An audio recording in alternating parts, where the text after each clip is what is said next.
वहीं हरीश रावत ने सीएम को टाइगर कहा और साफ कहा कि टाइगर तो झपट्टे से ही काम करता है सब कार्य, और खुद को हिरन बता दिया। उनके अनुसार पिछले 40 सालों से वो हिरन की तरह पहाड़ों को चढ़ने उतरने का कोशिश करते रहे हैं। टाइगर तो ही है, यदि टाइगर नहीं, टाइगर तो झपट्टे से करता है ना सब काम जो है तो टाइगर तो ही है। और हिरन तो हम जैसे लोग हैं जो पहाड़ों में चढ़ते हैं खटखट 40 साल से चल रहे, तो उसमें कोई शक थोड़ी है, उन्होंने ठीक पहचाना है। वहीं बार बार विधायकों की नाराजगी में अपने हाथ होने की बात सुनने पर हरीश ने कहा कि अगर कांग्रेस के किसी भी गुट से यह बात उठी है तो हरीश रावत इस असंतोष को उठा रहा है, तो मुख्यमंत्री को किसी और दुश्मन की जरूरत नहीं है, क्योंकि कांग्रेस के ही लोग ऐसे हैं जो ये बात कर रहे हैं वो उनके दुश्मन हैं। वहीं सीएम से जब पूछा गया कि आखिर विधायक क्यों असंतुष्ट हैं और क्या कार्य नहीं हो रहे हैं, तो सीएम ने साफ कहा कि कुछ विधायक पार्टी के विधायक होते हैं और कुछ राजनेताओं से जुड़े होते हैं, लेकिन लकीर खींचकर राजनीति नहीं की जा सकती। सीएम के अनुसार सभी कांग्रेस के विधायक हैं। साफ है हरीश ने सीएम को टाइगर बताकर निशाना साधा, वहीं सीएम ने भी हरीश पर निशाना साध दिया कि उनसे जुड़े विधायक अपनी असंतुष्टता दिखा रहे हैं। उत्तराखंड मुख्यमंत्री विजय बहुगुणा ने 3 विभागों की समीक्षा बैठक की, जिसमें गन्ना, पीडब्ल्यूडी और ऊर्जा विभागों ने हिस्सा लिया। समीक्षा बैठक में सरकार ने कई अहम फैसले लिए, जिसमें गन्ना किसानों के 200 करोड़ रुपए के बकाये को राज्य सरकार द्वारा देने की मंजूरी दी गई। मुख्यमंत्री बहुगुणा के मुताबिक 100 करोड़ रुपए जल्द रिलीज किए जाएंगे। ये पैसा सिडकुल से लिया जाएगा। वहीं सरकार ने सीरे को लेकर भी बड़ा फैसला लिया है, जिसके तहत अब 80% सीरा खुले बाजार में बेचा जा सकेगा। वहीं 20% सरकार अपने कोटे में रखेगी। वहीं चीनी मिलों के आधुनिकीकरण करने का भी सरकार ने फैसला लिया है। पीडब्ल्यूडी की समीक्षा बैठक करते हुए मुख्यमंत्री विजय बहुगुणा ने साफ कहा कि इस बार विभाग को बजट 1500 करोड़ के करीब मिला है। वहीं देहरादून में जल्द ही 4 फ्लाईओवरों के निर्माण का कार्य पूरा कर लिया जाएगा। ऊर्जा विभाग की समीक्षा बैठक में 36 जल विद्युत परियोजनाओं को बिडिंग के माध्यम से आवंटित करने का फैसला लिया गया। देहरादून के शिक्षा विभाग में कार्यरत रही संगीता अग्रवाल को मरणोपरांत जीवन रक्षक पदक से सम्मानित किया गया। शुक्रवार को प्रदेश के मुख्यमंत्री विजय बहुगुणा ने संगीता के परिजनों को यह पदक दिया। इस अवसर पर सीएम ने घोषणा करते हुए कहा कि संगीता जिस स्कूल में पढ़ाती थी उस स्कूल का नाम उनके नाम पर ही रखा जाएगा। संगीता अग्रवाल जी उसमें जो है वो उन्होंने जो अपना जीवन बच्चों की रक्षा करते हुए अपना बलिदान दिया है, हम लोग बहुत उसके सम्मान करते हैं कि भारत सरकार ने सम्मान किया, हम सबके गर्व की बात है। जो वहाँ पे एक प्राथमिक कन्या विद्यालय है उसका नाम उन्हीं के नाम पे नामकरण करने की घोषणा की जाएगी। संगीता अग्रवाल वही शिक्षिका थीं जिन्होंने बरसाती नाले के उफनने के बाद 2 बच्चों को डूबने से अपनी जान पर खेलकर बचाया था। इंडियन मिलिट्री एकेडमी में पासिंग आउट परेड की तैयारियां जोरों पर हैं, जिसके चलते देहरादून पुलिस ने भी सतर्कता और सघन चेकिंग अभियान के निर्देश दिए हैं। देर रात तक पुलिस पर्यटकों के सभी सामानों को और देहरादून में दूर दूर से पहुंचने वाले लोगों के होटलों और गेस्ट हाउस के कमरों की भी जांच करती रही, चेकिंग करती रही। इंडियन मिलिट्री एकेडमी की पासिंग आउट परेड 8 जून को होनी है, जिसके लिए आईएमए प्रशासन द्वारा सभी तैयारियां पूरी कर ली गई हैं। इस बार 631 जेंटलमैन कैडेट्स पास आउट होकर देश की सेना का अभिन्न अंग बनने जा रहे हैं। पासिंग आउट परेड को देखने के लिए देश के कोने कोने से लोग पहुंचते हैं, जिसके चलते राजधानी में सुरक्षा के भी पुख्ता इंतजाम किए गए हैं। देहरादून के सभी होटलों और गेस्ट हाउस में लगातार सुरक्षा के लिहाज से चेकिंग की जा रही है।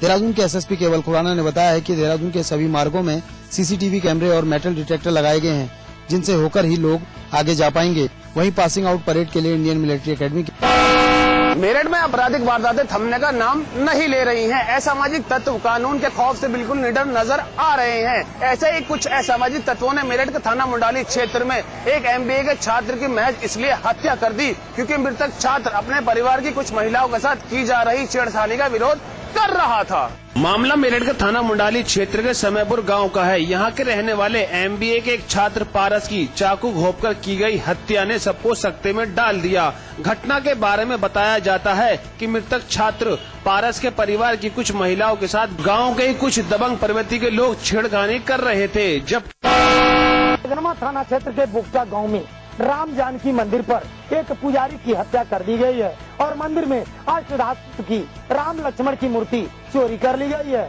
जनवा थाना क्षेत्र के बुक्टा गांव में राम जानकी मंदिर पर उन्होंने अष्टधातु की मूर्ति की चोरी कर ली। विरोध जताने पर पुजारी को चाकुओं से गोदकर हत्या कर दी है। हल्द्वानी के MBPG डिग्री कॉलेज के छात्रों ने कुमाऊं विश्वविद्यालय द्वारा बढ़ाई गई इम्प्रूवमेंट फॉर्म फीस का विरोध शुरू कर दिया है। दरअसल मामला कुमाऊं विश्वविद्यालय के उस फैसले से जुड़ा है जिसमें विश्वविद्यालय ने MBA, B.Ed, फार्मेसी सहित अन्य कोर्सों के सेमेस्टर में बैक आने पर भरे जाने वाले इम्प्रूवमेंट फॉर्म की फीस बढ़ा दी है, जिसका विरोध छात्र नेताओं द्वारा शुरू कर दिया गया है। इतनी फीस वृद्धि हो जाएगी तो हमारे महाविद्यालय पढ़ने का फायदा नहीं है। फीस वृद्धि वापस ली जाए तत्काल, नहीं तो इसमें उग्र आंदोलन किया जाएगा। छात्र देवरिया में किन्नरों ने पुलिस के खिलाफ अर्धनग्न होकर प्रदर्शन किया। दरअसल किन्नर एक मामले को लेकर पुलिस में रिपोर्ट लिखाना चाह रहे थे, जिसमें पुलिस आनाकानी कर रही थी। इसी बात से परेशान होकर किन्नरों ने जबरदस्त प्रदर्शन किया। दरअसल लार थाना इलाके में किन्नरों ने एक ऑर्केस्ट्रा में काम किया, लेकिन जब उन्होंने ऑर्केस्ट्रा मालिक से पैसे की मांग की तो उसने उनकी जमकर पिटाई कर दी। किन्नरों ने आरोपी के खिलाफ थाने में मामला दर्ज करवाना चाहा, लेकिन पुलिस ने मामला दर्ज नहीं किया। घोटालों में फंसी तत्कालीन माया सरकार पर अब एक और घोटाले का आरोप लग रहा है। दरअसल बरेली में तत्कालीन माया सरकार ने 2010 में नई जिला जेल बनाने के लिए करीब 136 करोड़ रुपए मंजूर किए थे, जिसके निर्माण की सारी औपचारिकताएं 2011 में पूरी कर ली गई। जमीन का अधिग्रहण भी हो गया और निर्माण की जिम्मेदारी सरकार ने उत्तर प्रदेश निर्माण निगम को दी। साथ ही निर्माण की समय सीमा तय कर दी गई। उस मानक के अनुरूप सारा काम मार्च 2012 तक पूरा करना है। गोरखपुर में मौजूद बाबा राघव दास मेडिकल कॉलेज को केंद्र सरकार द्वारा भेजी गई धनराशि के खर्च का ब्यौरा इलाहाबाद हाईकोर्ट ने मांगा है। साल 2010, 2011 और 2012 में दिमागी बुखार का इलाज और मेडिकल कॉलेज में सुविधा के लिए केंद्र सरकार ने यूपी के सभी मेडिकल कॉलेजों को धन मुहैया कराया था, जिसमें गोरखपुर बाबा राघव दास मेडिकल कॉलेज को 23 करोड़ रुपए दिए गए थे। अब इलाहाबाद हाईकोर्ट ने अपनी एक सदस्यीय टीम भेजकर खर्च का ब्यौरा मांगा है। वही मेडिकल कॉलेज भी खर्च का ब्यौरा देने में लगा हुआ है। फर्रुखाबाद में गंगा प्रदूषण के मुद्दे को लेकर अनशनकारियों के आंदोलन ने आज नया मोड़ ले लिया। प्रशासन से वार्ता विफल होने के बाद अनशनकारियों ने जल सत्याग्रह शुरू कर दिया है। गंगा की धार के बीच जाकर आंदोलनकारियों ने मांगे न माने जाने तक जल से बाहर न निकलने की घोषणा की है। आपको बता दें, अनशनकारियों के अनशन का आज तीसरा दिन था। बाड़मेर में MiG-21 दुर्घटनाग्रस्त हो गया है। इस हादसे में किसी के हताहत होने की कोई खबर नहीं है। हादसा सुबह 9 बजे के करीब तोड़ियापुर गांव के नजदीक हुआ। रक्षा प्रवक्ता SD गोस्वामी ने बताया कि MiG-21 के दोनों पायलट हादसा होने से पहले ही विमान से सुरक्षित निकाल लिए गए। उन्होंने बताया कि विमान ने पश्चिमी सेक्टर के पुतरालाई वायुसेना ठिकाने से उड़ान भरी थी और ये नियमित उड़ान पर था। प्रवक्ता ने बताया कि हादसा बाड़मेर से 40 किलोमीटर की दूरी पर हुआ। उन्होंने बताया कि जोधपुर के वायुसेना से तत्काल राहत अभियान शुरू कर दिया गया है। हादसे की सूचना पाते ही वरिष्ठ प्रशासनिक अधिकारी मौके पर पहुंच गए और इसमें इंक्वायरी सेटअप भी कर दी गई है। राजाजी नेशनल पार्क की रेंज से घायल व बुजुर्ग हाथी के रिहायशी क्षेत्र में आने का सिलसिला अभी जारी है। राजाजी नेशनल पार्क की सीमा से निकलकर रिहायशी क्षेत्र में घायल व बुजुर्ग हाथी का आ जाने का सिलसिला अभी जारी है। फिर पार्क की सीमा से निकलकर घायल हाथी रिहायशी क्षेत्र में घुस गया। हाथी की रिहायशी क्षेत्र में आ जाने से हड़कंप मच गया है। हाथी की देखने के लिए तमाशबीनों की भीड़ लग गई है। वहीं सड़क पर जाम की स्थिति बन गई है। रिहायशी क्षेत्र में घुसे हाथी की फिलहाल पार्क कर्मी देखभाल कर रहे हैं। निश्चित रूप से कमजोर तो है ये, और 2 दिन ये अंदर रहा, चूँकि वहाँ पानी भी हमने एक नया वाटर होल भी खोदा था। अब ये यहाँ आया, आज इसको फिर वॉच करते हैं। हाथी एक जगह पर डटा हुआ है। पार्क के अधिकारी बार बार हाथी का रिहायशी क्षेत्र आ जाना चिंता का विषय मान रहे हैं। अधिकारियों का कहना है कि ये हाथी डॉक्टरों की देखरेख में है। हाथी घायल है और इसे दवा दी जा रही है।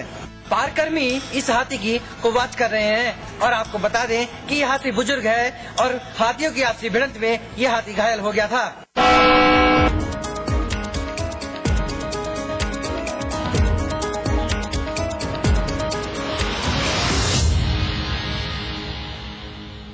JB Institute of Technology, Dehradun, the best institute of engineering with best faculty and good infrastructure. JB Institute of Technology, inspiring minds, transforming lives. NH72 Chakrata Road, Dehradun.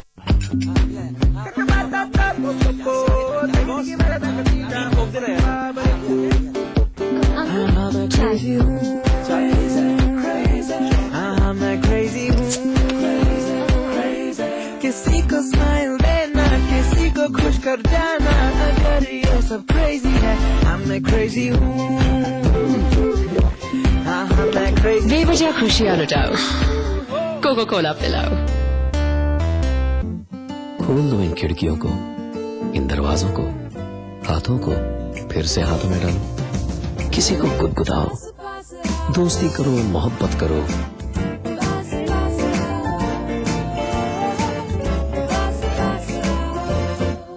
गले मिलो, आंख मिलाओ, किसी को अपना बनाओ, ताया ताई, मौसा मौसी, सबसे प्यार करो, रहो हमेशा पास पास। आज ली क्या? And then interestingly,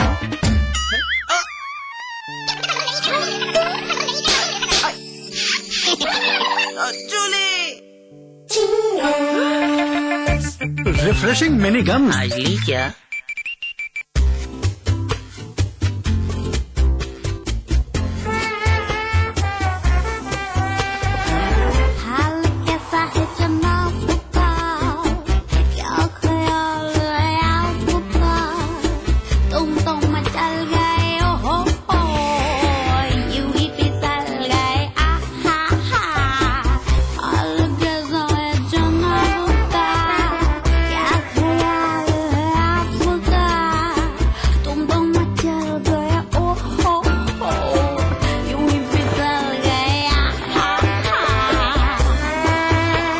slice test challenge, इसके सामने सब कुछ फीका पड़ जाएगा।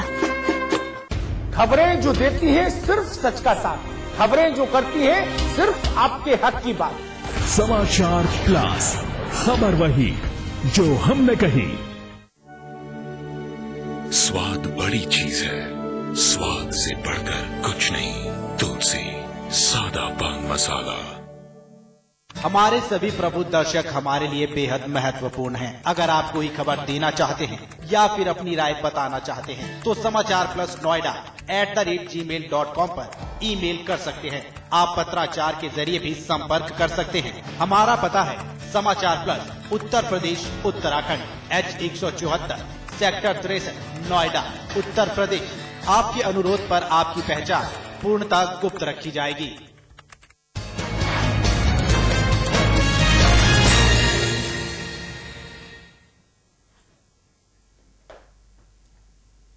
स्वागत है आप सभी का। आप देख रहे हैं फाइनल रिपोर्ट और आपके साथ मैं हूं नितिशा। रुक करेंगे इस वक्त की सुर्खियों का।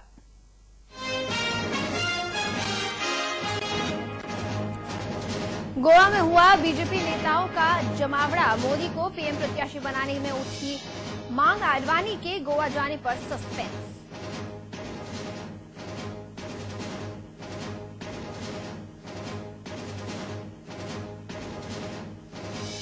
संदिग्ध आतंकियों से मुकदमा वापसी पर सपा सरकार को झटका, इलाहाबाद हाईकोर्ट की लखनऊ बेंच ने लगाई रोक। 6 हफ्ते में राज्य और केंद्र सरकार से मांगा जवाब।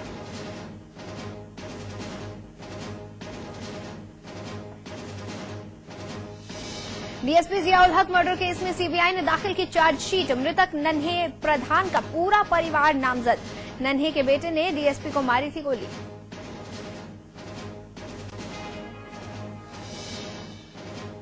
नसीमुद्दीन के बयान पर शिवपाल यादव ने किया पलटवार, बीएसपी को बताया लुटेरों की पार्टी, कहा मायावती के साथ उनके नेताओं को भी जाना पड़ेगा जेल।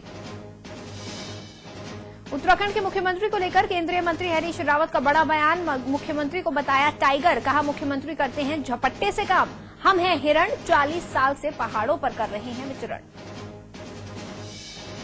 श्रावस्ती में पति ने मासूम बेटे के सामने ही की पत्नी की हत्या, मासूम ने कैमरे पर सुनाई वारदात की सारी कहानी, आरोपी पिता हुआ फरार। बुलंदशहर में 10 साल की मासूम बच्ची के साथ गैंगरेप, बच्ची की हालत गंभीर, घटना के बाद गांव में तनाव। इलाहाबाद में 3 सिपाहियों को बेहोश कर फरार हुए, पेशी पर गया कैदी, 4 घंटे की मशक्कत के बाद पुलिस ने फरार कैदी को किया गिरफ्तार। राजस्थान के बाड़मेर में एयरफोर्स का मिग 21 विमान दुर्घटनाग्रस्त, हादसे में बाल बचे दोनों पायलट।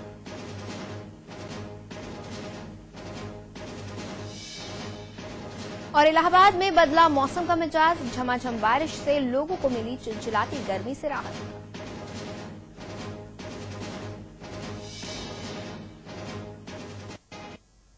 तो ये थी सुर्खियां और अब खबरें विस्तार से। नोएडा फेज 2 के NSCZ के अंदर लेदर का पर्स और बैग बनाने वाली एक कंपनी में आग लग गई।